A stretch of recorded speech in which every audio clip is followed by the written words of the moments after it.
السلام عليكم ورحمة الله وبركاته. أشياء ماركة من أورمو كوبوت جرّ جرّت أنا سولين كودي سير رابدي تريون تكيسن كيف مجدا بفحارة يا في وجارة يا نسيني في وأنا داك أبدي في جرا ترى سيني ما أما فموت يو جرّ جرّت شوف في hedduu viidiyoo biraa keessatti irratti naasofne. Kana qabatanii karaa salphaa fi haala salphaa ta'een meeshaalee barbaadan nyaata dhugaatii irraa meeshaa mana keessaa hunda isaa viidiyoo gabaabsee kutee gadi isinii dhiisa.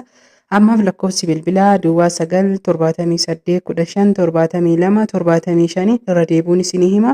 Duwwaa 978157275 jechuun Razaan Ooroo wajii bakka barbaadan meeshaalee akkasuma immoo meeshaa hiikaa kana qofa osoo hin tahin firiijii, tallaaja, gassaalaa, algaa, dulaabaa, tasriihaa, televiziyoonaa fi nyaata dhugaatii buna sukkaara irraa eegalee hanga nyaataa xaafii